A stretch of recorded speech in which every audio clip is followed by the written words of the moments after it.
Okay. Good afternoon, everyone. Welcome to our webinar this afternoon. We're really excited to have you here. Let's go ahead and get started on the correct page, because that would be great. Monday. So we're just giving everyone a fun little taste of what our webinar is going to look like, and clearly we are running super well. So the noise that you're going to hear in the background is Olin is on his campus, and they're doing great improvements to the campus, and so we're going to hear all that construction going on while we're talking today. So apologies for not having my thing up and running. There we go. Now it looks fantastic. So welcome, everyone. We're going to be talking about professional competencies and introduction to the ACUHO body of knowledge. We're really excited to see everyone. It looks like we have 10 folks registered, and I'm hoping that you perhaps have some of your friends and colleagues around the table with you watching this webinar.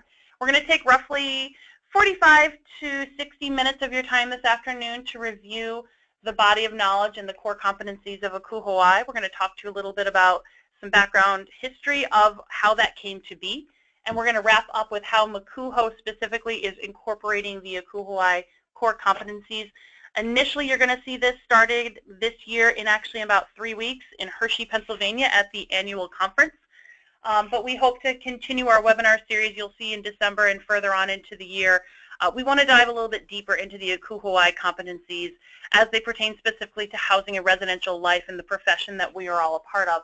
So do please stay tuned future webinars to dive a bit deeper. So we really want to make sure that everyone's clear that while this is and while we have a lot of information going on right now, it's also very, very important to understand that we are not diving really deep at this time. We're doing a quick overview, a quick introduction of those 12 competencies so that you can learn to be familiar with those.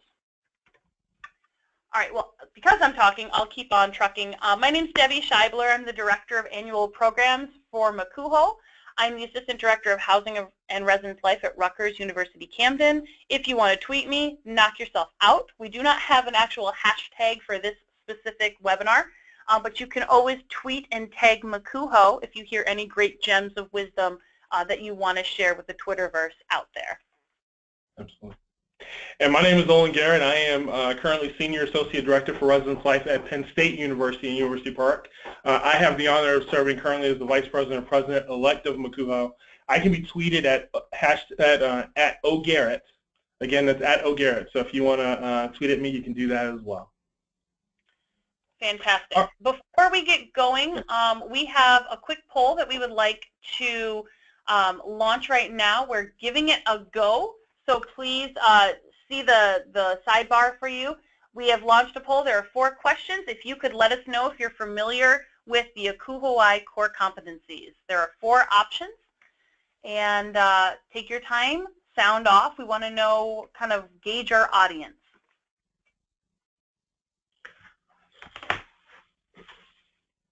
All right, good. We got 75% of y'all, 88%. Oh, great. This is really good. And it's working, which is also helpful. Full disclosure to everyone on the call, if you haven't already heard, this is the first time we have utilized the GoToWebinar platform for a ACUHO webinar. So everyone here, congratulations, you are on the ground floor of history.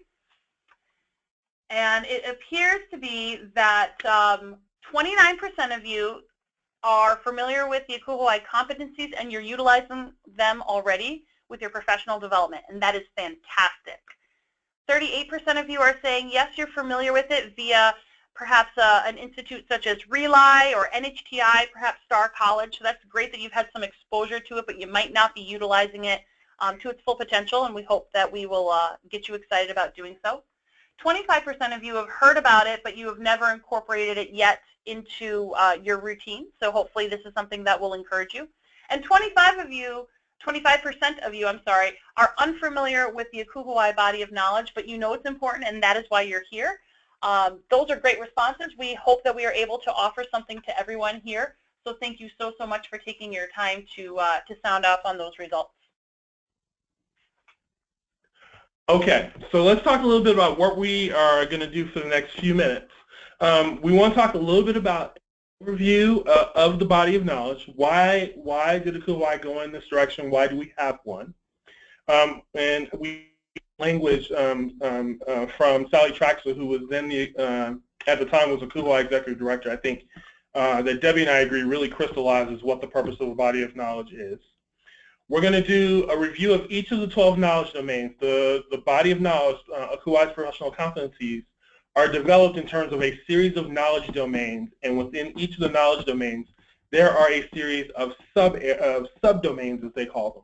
We're going to spend a little bit of time talking about it, but again, just a reminder, as Debbie talked about, we're really talking about an intro and an overview to those competencies. So we're going to spend a little bit of time on that. And we should talk about the fact that the body of knowledge is about information that's unique to being a housing and residence life professional. So I want to make sure we understand that. And then we're going to talk a little bit about how ACUHO is incorporating them into its regular practice. There's a couple of neat, great things going on right now. Debbie's going to talk a little bit about how we're using them as far as helping out with the conference program at the annual conference in Hershey, and then also RELI, our joint ACUHO, ACUHO entry-level professional institute, is also beginning to use them to develop, to redevelop and reimagine the curriculum for that particular event. So our entry-level professionals are going to get exposed to it as well. So let's go back to talk about why a body of knowledge. And I think the last point from Sally Traxler, I think, is really important. She says there's no such thing as a typical campus housing job. The reality of the matter is we work in a very multifaceted profession. While housing and residence life is a great functional umbrella, and we all do similar things, as a profession, we are very multifaceted. We are very varied, and our job is a lot more complicated. Our profession and our field is a lot more complicated and complex than I think some people give us credit for, and as Sally says as well. So the idea behind a body of knowledge is really about creating a document that attempts to encompass, that attempts to identify everything that campus housing professionals need to know or to be able to do in their various roles. Okay, so this is designed to be designed to catch as much of that knowledge, as much of that skill as possible. So need to know or to be able to do. So it's skill sets and knowledge. It's important to talk a little bit. Oh, and the poll results have come back. It's important to talk a little bit about the idea. The core competencies are not necessarily designed to be a one-size-fits-all model. And so we don't want folks to look at these and get overwhelmed and say, oh my goodness, I need to know every single particular facet of this body of knowledge and know every single thing possible. The reality of the matter is at different points along your career, as you continue to be involved in housing residence life field, you're going to be focused on various competencies and various skill sets and various knowledge pieces at various points over time. Okay, but this is about having a good understanding of what all of them are, and also to be able to use this as a tool to be able to actually identify some of the knowledge domain skill sets and knowledge that you need to get in either to be successful in your current role or to think about that next position down the road. So I think that's really important to talk about. Debbie, it looks like I have the quick poll on my screen. I apologize, as opposed to the... Oh, okay. Yeah, I apologize. That's okay. We're still working. All right. I'm sorry. Do you see the screen, or are you good to go? I see the screen. Beautiful. Thank you, and for those listening, thank you for your patience. So where are we? So in 2010, given this idea of developing a set of knowledge, in 2010, ACUHO I put together a task force of individuals. That task force was led by Dr. Tony Cawthon, who is a professor at Clemson, and Pam Schreiber, who is the director right now at the University of Washington, was then, actually still at Washington. She had just gotten to Washington at the time, to develop this knowledge. And so they actually started with a group of individuals to put it together. They actually worked with an external consultant to put these things together. And then they actually, at the 2011 conference, actually took their knowledge and what they put together, and they did a series of groups with various professionals throughout the field, and used that to refine these competencies to get to where we are now. So they've reframed the areas of the profession and the topic areas into the 12 knowledge domains.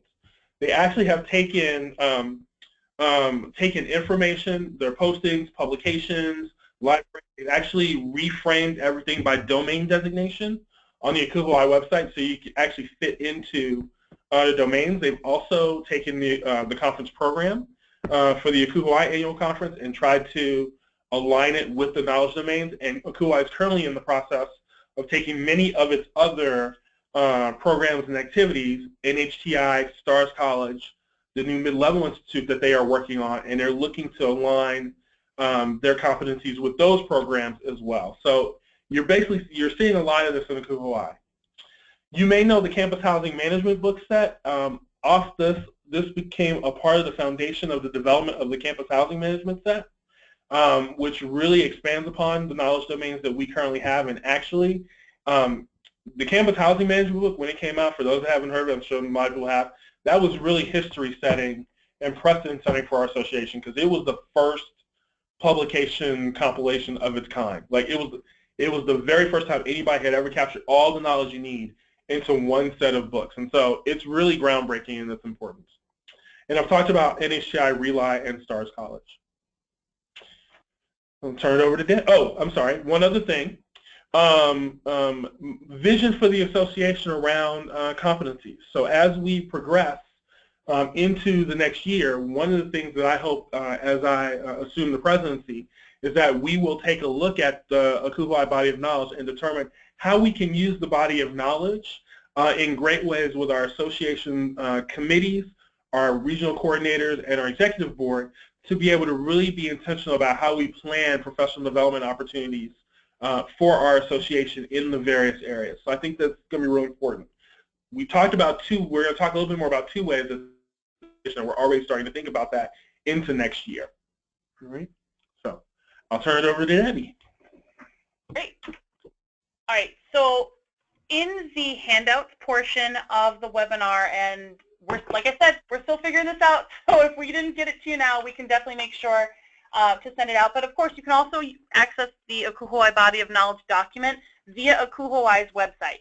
I've included it here on the off chance that you perhaps might not be a member institution or you might not be a member individual. So I wanted to make sure that everyone has accessibility to that document. So if you do not see the handout included in the materials here, just go to the chat box and let me know so I can learn, and we can also make sure that you get it. And you know, if you do have it and you want to say, we got it, Deb, this is great, that's also helpful. But I want to break down kind of how the ACUHO body of knowledge is laid out from a kind of a graphic standpoint, and the reason is because there's a color coding method at play here that I want to, number one, explain, and I also want to dispel. You'll see it's blue, it's green, it's purple, ACUHO's colors, incidentally, MACUHO's colors as well. They kind of designate the three areas of the domains in terms of functional area. I say functional area because at first glance, and a lot of folks are quickly interpreting the body of knowledge as blue is what you need at the entry level, green is what you need at the mid-level, and purple is what you need at the senior level. And while that might very well be true, and in fact it really is true, it is not exclusive to those levels. And so let me kind of explain what I mean. When this was first put together, and Olin gave us a really great backstory, the consultant who ultimately worked with ACUHO on the project defined a body of knowledge as how professional associations describe what the members need to know or be able to do. So while there is a progression and there is a building block step feel for the ACUHO body of knowledge, like I said, there's overlap, and you need to be progressively thinking forward about what you want to accomplish and know to move to that next level. So while you're at an entry-level position, don't just focus on what's designated blue. Don't just think that the purple doesn't apply to you or that you don't have expertise in that area as well, or vice versa. Mix up your colors is basically what I'm trying to say to you. So when you first open up the ACUHO body of knowledge and you see those designation categories with those colors, blue being direct service, that's directly to the students, directly to stakeholders, directly to customers. That often is associated with entry level, but that should not be lost once you work your way through mid or senior, which is why that's such a fundamental experience and fundamental knowledge base. Management functions, that's overseeing others, that's being a manager, that's being a supervisor. You might not, for those of you on the line, some of you might not have that experience right now, but that also does not mean you should not be learning about what that is. You should be talking to individuals who are mentors and supervisors and sponsors of yours to learn what that is about. So again, do not ignore the color category just because you don't feel like you are there yet. And then the purple category is dealing with strategy and policy functions. These are typically seen as rather high-functioning experiences and knowledge bases, but again, you might have a very strategic mind. You might be already developing policies and procedures and curricula at your level, being an entry or being a mid, but ACUHO is essentially classifying these as higher level. Again, don't get caught up with the fact that this on paper might appear to be a senior level skill. These are skills all of us need to progress through to be that future senior housing officer, that future vice president of student affairs, that future dean, whatever that is that you aspire to. So I just want to explain that color coding, how it is broken down, how it kind of appears, but how you can utilize that at all levels of the game, regardless of your professional experience. All right, so we are going to, again, jump into the knowledge domains. We are going to introduce them to you one by one. There are 12. We are not, I repeat, we are not in this particular webinar going to be talking about the deep information of each knowledge domain. That is something that we're planning on doing in December, so come on back and see us. We'll also be really well-versed with the technology, so we won't have any issues. But right now we're going to do a quick overview and an intro and just kind of brush that surface. So here you go. Number 1, ancillary partnerships. This is dealing with the changing face of housing and residence life. And for many of us, that means P3s. That's public-private partnership. Those are entities that come onto our campus. Those could be architects, builders, corporations. That is the new reality of how we are getting residential facilities built. And in some cases, not just residential facilities, also academic facilities, dining facilities. It's the new wave of how we're making construction happen. It comes down to affordability, how we can make things happen for construction, what a credit score is for a school. And Owen's going to talk a little bit about finances later, so I don't want to, overwhelm you.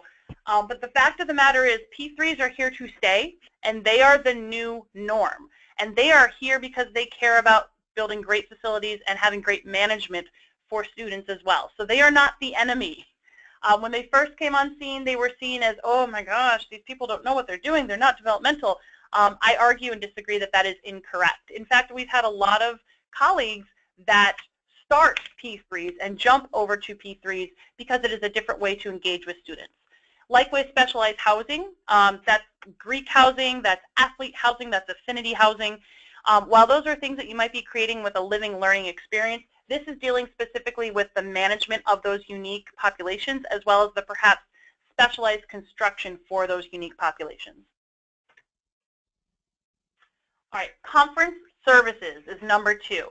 For many of us, we have a 12-month year. We don't get a break in the summer. While our students perhaps might go home, our camp and conferences kick into high gear in the summer. And this is just an attestament that that is more so the norm than it is not. For those of us who do not already have a camp and conference services department or an event services department, in many cases, we are the ones operating the check-in, the check-out, the contracting, the reaching out, the management of our conferences that come to our campus. If you are one of the fortunate individuals that does, in fact, have an event services office or a conference services office that is doing all of the logistics of getting someone to campus for the summer, they are still staying at our residence halls. So therefore, they still wind up coming into our world, and we still need to be able to serve them. It's a way that we outreach to our community. It's a different way that we serve stakeholders that come to our campus. And it's a source of income for our departments and our campuses. So camps and conferences are not going anywhere anytime soon. But it does change the game a little bit in terms of who we serve. And that's why ACUHO is saying this is so very important for us to know. Is this directly residence life? No. Is it absolutely something that we work with on a regular basis to the point that it is a quarter of our time spent? Yes. Crisis management.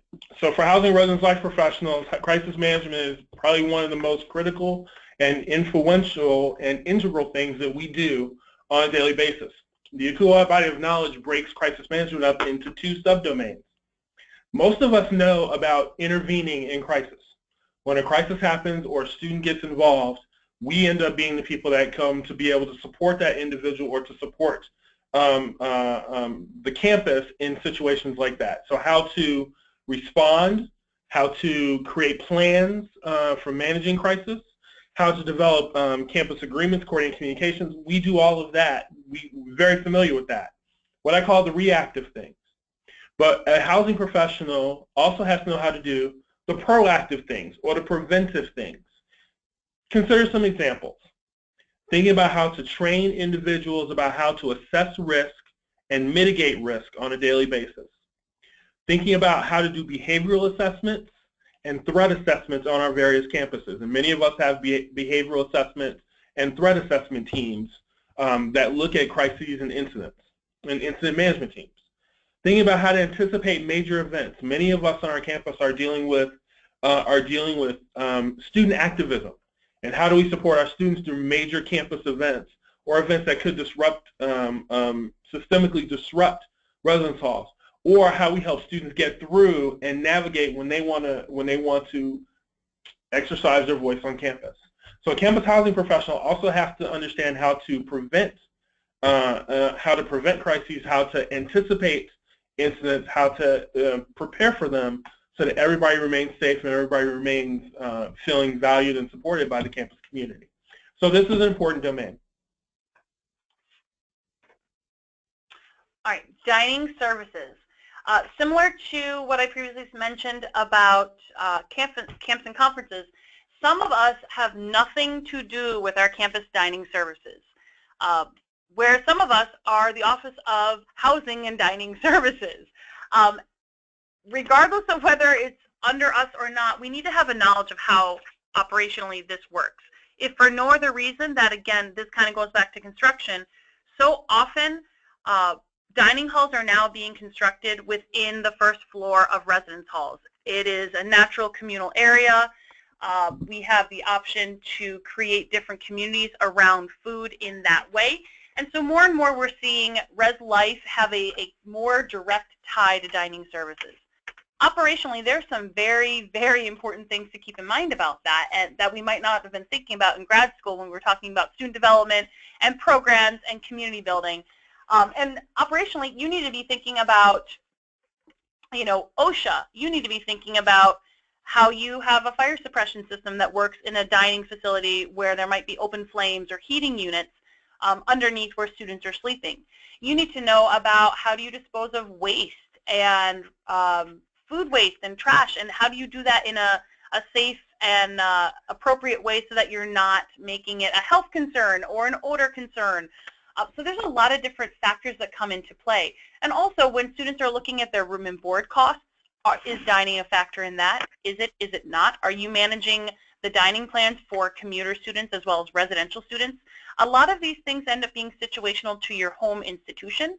But more and more, we are seeing closer ties between housing, residence life, and dining services, enough, again, that ACUHO is acknowledging that close relationship and the need to understand how that dynamic comes into play, especially as you ascend the ladder in your office. The higher up the chain you go, the more you might actually be dabbling in things that you never thought you would be within the housing and res life profession. Domain 5, evaluation and planning. A lot of us have talked about assessment in our roles and in our institutions, and it's becoming increasingly important to be able to show that we are able to back up what we're doing in our residence halls and what we're doing to support students in those settings is important and is actually having some impact. Many of us, if you have not become familiar with the concept of middle states primarily is the accrediting body that accredits all of our institutions, and many of you have heard about the concept of learning outcomes. Middle states is actually asking institutions to develop learning outcomes and to actually measure that institutions actually doing what they say they're doing with respect to meeting those outcomes for students. And student affairs and residence halls and residential education and housing folks are becoming increasingly called upon to be able to do that. And so that's really important. One of the things that ACUHO has spent a lot more time talking about, however, is research. And I think this is going to become more and more important.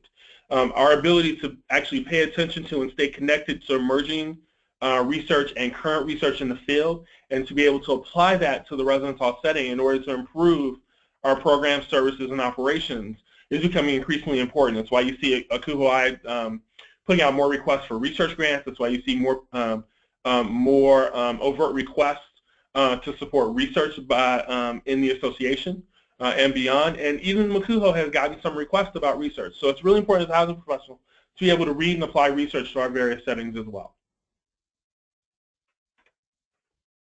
All right, facilities management. I keep getting the ones that seem to be tacked into housing residence life, so appropriately, I have a lot of these at my campus.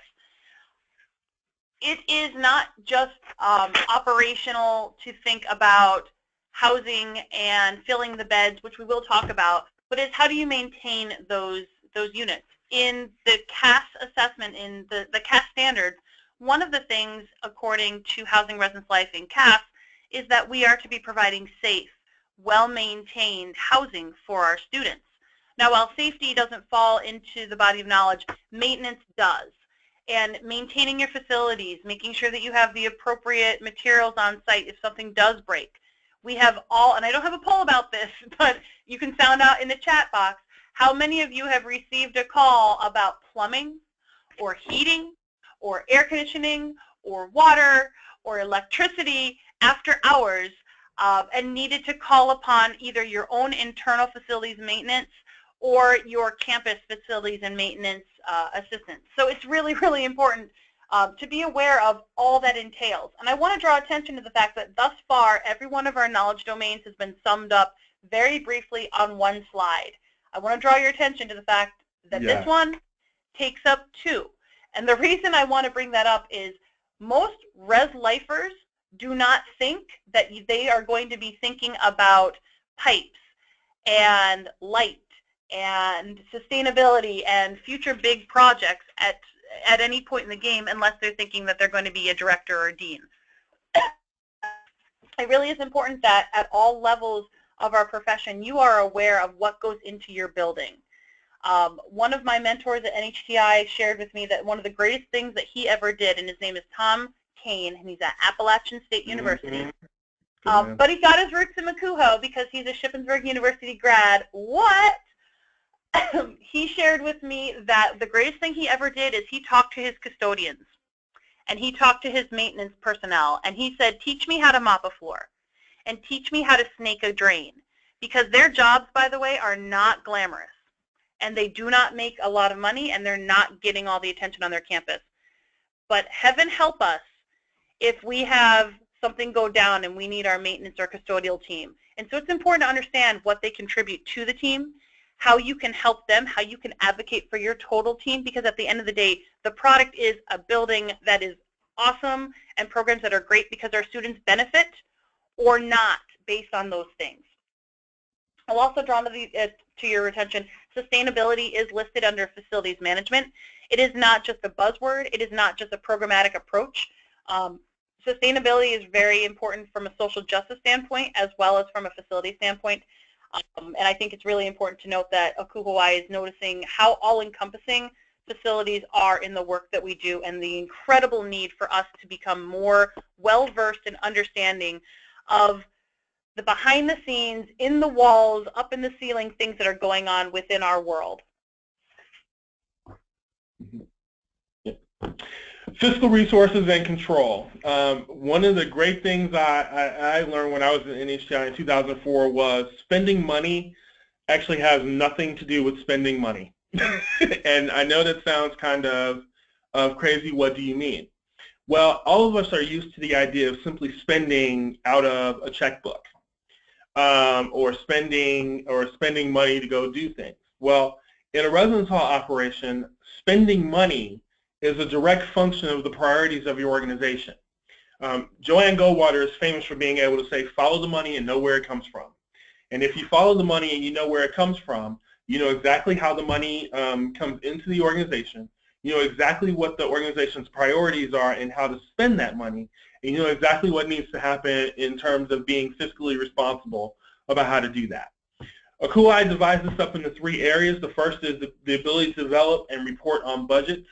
So the ability to develop budgets, the ability to realign budgets, the ability to establish relationships with others in the management of budgets. Accounting and accounts payable, so understanding the processes institutionally and departmentally for keeping accurate track of the money. A lot of institutions are scared, a lot of people in housing residence life, when we talk about money, they get afraid of the word audit. Well, auditing is just a normal part of managing fiscal resources and managing fiscal control. So understanding how to do that in the proper way and how to work with folks I think is going to be important. And then purchasing. What are the rules at your institution for how you make purchases, how you develop contracts? A lot of folks, you'll hear a lot of folks talk about requests for proposals, which is really important to be able to learn about as you get older, as you get older in the housing career, as well as outsourcing. How do you outsource operations? Some folks outsource their dining operations. Some folks outsource a portion of their facilities operations. Penn State outsources a portion of their facilities operations to the campus physical plant. So understanding all of those resources and how that works in the domains are really important. Human resources. Recruitment, orientation, supervision, performance appraisal, collective bargaining, and grievance. At some point, you will be playing a role in the human resources chain. And one thing I can say in all the places that I have worked and all the professionals I've worked with, student affairs individuals are notoriously bad at bringing folks on board and being aware of the human resources practices of their campus. That applies to student employees, RAs, desk assistants, office assistants, facilities and building managers, and that applies all the way up to professional staff members. We are just really not good at human resources. We're good at a lot of things. This is rarely it. Especially with the changes in the labor laws and FLSA and everything that people are talking about, having an understanding of your human resources practices, understanding employment contracts, understanding time, pay, vacation, sick. These are critically important skills for you to know, especially as you progress and become a supervisor of student staff, paraprofessional staff, and eventually professional staff members. We're really great at selling things and getting people excited, but once folks get here, the training and the onboarding and the assimilation and the support is critically important. We need to make sure that we're doing a great job on that. Regarding collective bargaining units and grievances, those are for unionized shops, and many of us out there are not unionized. But similar to what Olin was saying about for people being afraid of being audited, people are afraid for someone to an appeal or file a grievance. And it's really important to know as a professional, if you are in a unionized shop, to not be afraid of the union, to embrace it, to understand it, to work with it.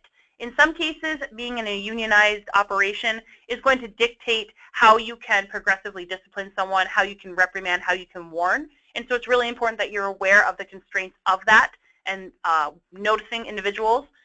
In some cases, you are going to experience having to put someone on notice, and they will appeal that and go through a grievance process.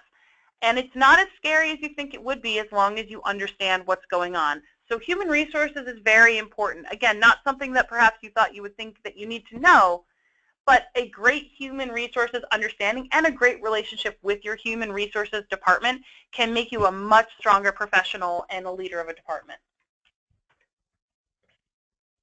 Information technology. I bet that a lot of folks didn't think that this was going to be one of the domains when it started out. But the reality of the matter is it has become so critically important for housing professionals to understand, and res life professionals to understand IT. Think about some very contemporary examples. We all deal with cable TV, right? We all deal with cable TV in a residence hall setting. But a lot of things are going over the internet, right? We have had, people have been installing wireless in our residence halls. People have been checking into the internet. The reality of the matter is our bandwidth is going up, and bandwidth is something that we all have to pay for. If you have internet, you got to have policies for acceptable use and making sure that people use it in responsible ways, right? So BitTorrent, not trying to download things illegally or download things they aren't supposed to be downloading. A lot of us in our offices are managing networks for our own staffing network. And how does that work? So understanding elements of information technology are really important. Another example, probably everything in our offices is probably going internet-based. Between virtual private networks, Dropbox, cloud computing, Dropbox and Box and OneNote. Our phones are all what they call, many of us are moving to voice over internet protocol with our phones, so that's going over the internet. So it's really important to really think carefully about how you develop information technology, how you secure it, how you administer it, how you support devices and computers on the network, how you choose the applications that your staff need to use. eRes Life is another, like your housing management system, eRes Life or StarRes, or are you going to home grow a system?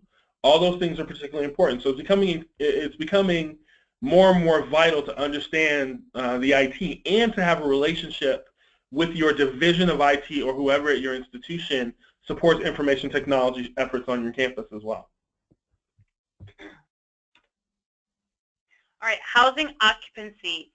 It is not just the job of your assignments officer to care about this. In the words of our past president, Crystal Lopez, everyone is an active recruiter. Now, of course, Crystal's talking about ACUHO and the field in general, but every one of us has a job to do on our campus in terms of recruiting and retaining students. If you don't recruit students, they don't come into your residence hall. If you don't have a knowledge and an understanding of how occupancy works, they don't stay there. And if they don't stay there, folks, we don't have jobs.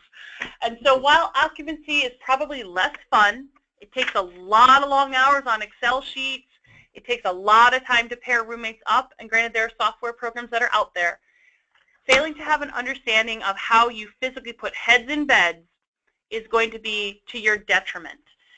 So even if you're in Res Ed, Res Life, you do the programming, talk to your housing operations or your housing assignment coordinator.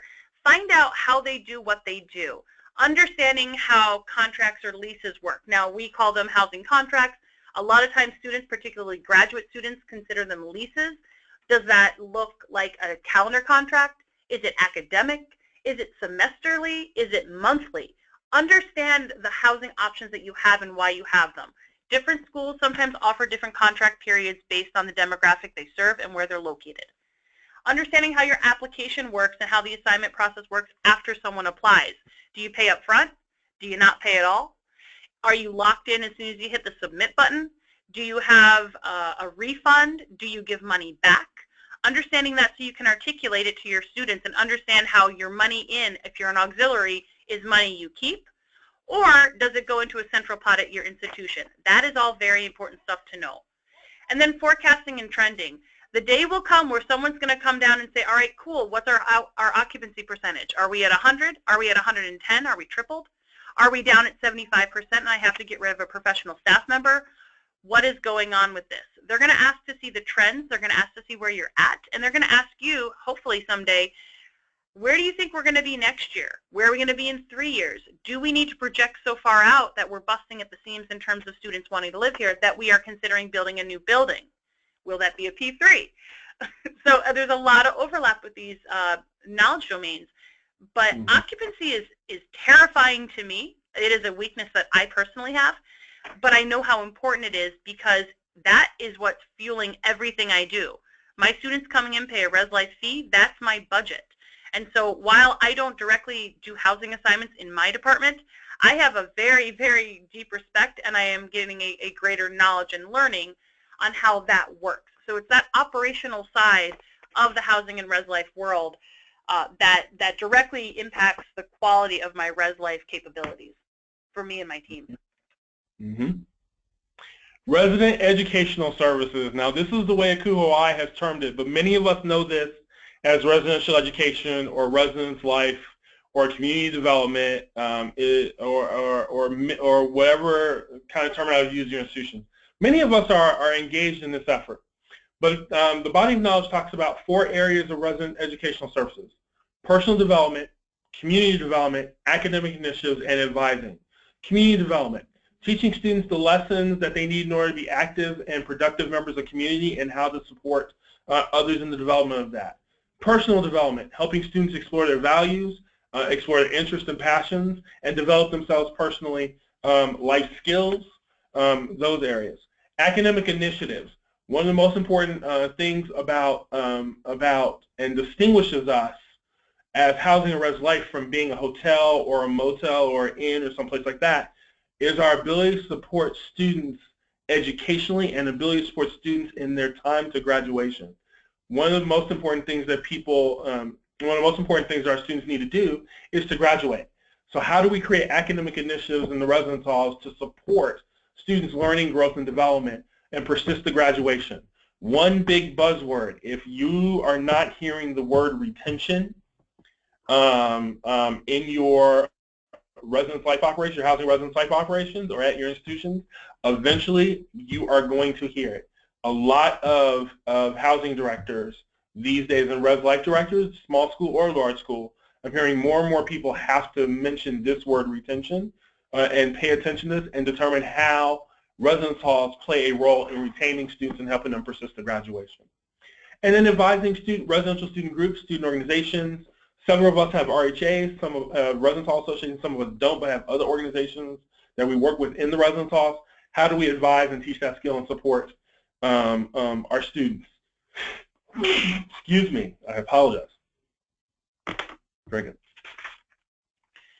And I want to also say, if you are ever being asked to justify your existence or why you need something or why people should care about residence life on your campus, this is it, folks. This is what separates us from living off campus in an apartment or driving in from mom and dad or grandma or grandpa, aunts, uncles, and cousins' house. This is really what is our bread and butter and what separates us from other housing opportunities available to our students. Yeah, this is one of the main things that makes us unique, absolutely. This is probably the most important thing that makes us unique. Sure. And finally, rounding out the ACUHO knowledge domain designations is student behavior. We talked about crisis a little bit earlier. Hopefully it doesn't reach a crisis, but again, we provide support. We provide academic resources, we provide development, we provide community building, and we also provide a modification process of how we can encourage students to live together in a community. Hopefully we all are not living in res halls for the rest of our lives, but while we are, it's important to learn about people who are different than us, who come from different backgrounds, who experience things differently, and oftentimes that breeds conflict, whether it's just I've seen your face every day for 15 weeks, I'm over it. Winter break cannot come soon enough. Conflict is a thing. And so we have structures in place for student conduct. Now, Olinda mentioned NASPA and ACPA and ASCA and all of the acronyms that are out there. There's a professional association just devoted to student conduct. Again, this shows how multifaceted and all-encompassing our field is, because we do a little bit of everything for everybody, and we do a lot of things unique to us. But I think that if anyone's going to be the Swiss Army knife on campus, it's totally res life. Student conduct is really important, that we have a method in place to make things right, to have restorative properties and restorative practices, to fix what is broken, and to resolve conflicts as they arise, whether that's a mediation or whether that is a room relocation to fix what needs to happen. Being aware of student development as it plays into student behavior is very, very important. If you are not already involved in a student conduct, student behavioral process, while again, folks don't really like doing judicials, ask for that. It will diversify your portfolio and give you a different kind of conversation with a student that can really be very eye-opening into what's going on for them personally. So we've gone through the 12 knowledge domains and their subdomains, and we've got a couple of things we want to do. We want to encourage you as we finish up the presentation, if there are any questions that are coming up, go ahead and type them in the questions box so we can go ahead and attempt to respond to them in the time that we have. But one question we wanted to go ahead and anticipate immediately. Some of you may have been looking at the body of knowledge or scanning it, and you're saying, well, wait a minute, where's diversity? It's so important to us. Where's legal issues? Where's leadership? Where's written and verbal communication? Where are some of these other things that are really, really important to be a housing and res life professional? Well, they are embedded in the body of knowledge, but they are not top-level knowledge domains. Well, so when I mean top-level, they're not overtly pulled out as a separate subdomain. The reason for that is it's important to remember the body of knowledge is about what is important for individuals to know and to be able to do specific in terms of the functional knowledge of an area, okay? Diversity, legal issues, leadership, communication, some of these other things are extremely important, but they are not necessarily unique to housing. They are very universal. And so ACUHO remedied that by attempting to embed them in domains. Let me give you an example. Under student behavior in the subsection student conduct for direct service function, one of the pieces of knowledge is that that you need is to understand cultural constructs around authority and dispute resolution. So there's a place where diversity has been incorporated into the body of knowledge, and there are other places where these things have been pulled in. One of the things I want to also mention to you is think about the ACPA NASPA competencies and how these might dovetail. So if you think about the ACPA NASPA competencies, those are the foundational competencies that all student affairs professionals need, regardless of functional area. And then the ACUHO core competencies are about the specific functional and foundational knowledge that people need to be a housing and residence life professional. So it's very easy to actually take those two documents together and dovetail them together in order to give you a really complete view of what you need to be a strong student affairs professional and a strong housing and residence life professional together. So really is important. These documents, not that ACUHO wasn't necessarily intentional about trying to dovetail the documents, but they do speak to, it can be used in conjunction with, these documents can be used in conjunction with each other in order to be able to assist. All right. All right, beautiful people, we are in the home stretch here. So you might be saying, all right, great, cool, what am I going to see in November? You just gave me that teaser. Well, I'm going to let you know. If you have ever previously been to a ACUHO annual conference, you have noticed on the programming slate for sessions that are submitted, some of them might have a housing and operations designation, or they might have an R&R designation or a rec designation, depending on the committees that we have within our association that are kind of devoted to different facets of recruitment, retention, support for the field, support for the association. Beginning this year, we have modified the session slate designations to echo the ACUHO competencies. So the ones that you will see coming up this November in Hershey, you will see crisis management as a designation. You will see evaluation and planning as a designation, facilities management, human resources, occupancy, res ed services, and student behavior. It's really important to know that ahead of time, so when you are pulling up the blackboard, when you're pulling up a guidebook, when you get your pre-conference mailer and you take a look at the programming slate, you can select to attend sessions that meet either your strengths or your weaknesses or your areas of interest or areas you need to work on a little bit more. You can divide and conquer if you are coming with a delegation from your campus so that you can all kind of scatter out and soak up as much knowledge as you possibly can. For many of you who need to justify why you are attending a conference, you can speak directly back to the competency that it speaks to, that it is highlighting, that contributes to your growth in your profession. So we're trying to make it more tangible. We're trying to link it back to be competency-based so that you have all the justification that you need back at your home institution so that you can also plan your path for yourself in terms of where you want to go. So I'd really encourage you, take a look at the programming designation coming up this conference year and in future conference years. That way you can really build the programs that you want to go to in terms of areas that you need growth or experience in.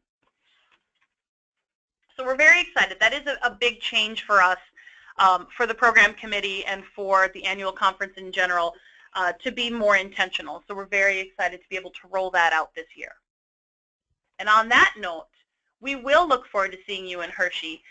We don't see any questions or comments from the group, so thank you all for coming, for dealing with our our little missteps at the beginning in terms of getting things up and running. I think we did okay with our first go on GoToWebinar and utilizing this platform. So hopefully in future webinars we will have complete smooth sailing all the way through. Want to remind everybody about the ACUHO annual conference that is coming up in just about 3.5 weeks. It's taking place in Hershey, Pennsylvania at the Hershey Lodge. We want to see how many times we can say Hershey during this program. It's taking place November 6th through 9. It is taking place over the election period. So if you are attending and you have not already done so, make sure you get your absentee ballot in and going. It's a really important election year, so every vote does matter and everyone has a voice. It's going to be a really great time. We're really looking forward to it. It's going to be a wonderful, wonderful conference. And at the end of this conference, you get to find out where our next conference is going to be. There's just so many great opportunities coming up in the next few weeks. If you thought that this was great about the ACUHO body of knowledge and the 12 knowledge domains, and we were talking about the competencies, all the bullet points underneath every single knowledge domain, those are the subdomains. We are going to go deeper into it. As you see, some have a lot, some have a few. But on December 1st, Olin and I are going to continue this conversation, and we are going to dive deeper into the competencies. It might be a 2.1 and a 2.2 process because we really want to make sure that we're diving pretty deep. I will also note that this is a lot of the information that you would receive via RELI, via NHTI. So if you are unable to make it to any of those institutes or you're not selected for that, we really want to make sure that we're providing an opportunity for you to learn so that you can grow and better yourself in the profession. So please mark your calendars for December 1st, 2016. It'll be in the afternoon again, and we'll post everything out on social media about when our next webinar is coming to dive a little bit deeper.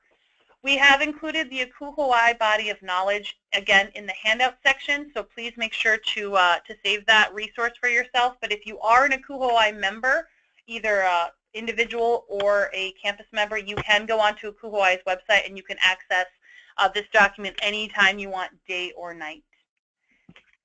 We really appreciate everyone's time and patience, and we hope that you got something out of it. If you liked it, if you thought that something was really wonderful, please let us know for sure. It says, actually I do see just a few more questions. Thanks very much for everyone's praise.